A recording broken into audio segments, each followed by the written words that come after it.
நம்முடைய ராமானுஜருடைய கதை கேள்விப்பட்டிருக்கீங்க. ராமானுஜர் அந்த சரம சுலோகத்தை கத்துக்கிறதுக்காக திருக்கோஷ்டியூர்ல 100 முறை நடையா நடக்கிறார். நடந்து கஷ்ட 18 முறை நடந்து 18வது முறை குருவால் அவருக்கு இந்த ஸ்லோகம் சொல்லிக் கொடுக்கப்படுது.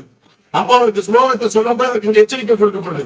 இந்த ஸ்லோகம் வேற யாருக்கும் சொல்லப்படக்கூடாது, இதை நீங்க பப்ளிக்ல டிஸ்பிளே பண்ணக்கூடாது, இத குரு சிஷ்யன் மூலமா தான் போகணும்.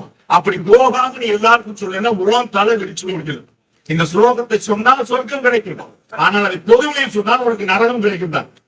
ராமானுஜன் நேர ஏறி 60 கோச்சி விமானத்துல ரோட்ல ஏறி உடனடியாக எல்லா மக்களையும் திரட்டி அவர்கள் அத்தனை பேருக்கு இந்த ஸ்லோகத்தை சொன்னார். குரு கோச்சிக்கிட்டார். எப்படி நீ சொல்லு அப்படின்னு இவர் அழைச்சார், சம்மன் பண்ணார். என்ன கேட்டார். அப்ப சொன்னா இந்த மாதிரி பண்ணிட்டேன், இதுக்கு என்ன தண்டனை தெரியுமா? எனக்கு நலம் கிடைக்கும். அப்படியே பண்ண 20 லட்சம் பேருக்கு சொர்க்கம் கிடைக்கும். அதுக்காக பண்ண வந்தேன். அப்ப நம்முடைய சனாதன தர்மம் என்பது தனக்கு என்ன கிடைக்கிறது என்பதை நினைக்காமல் பிறருக்கு என்ன கிடைக்கிறது என்பதை எடுத்துக் கொண்டிருக்கிறது.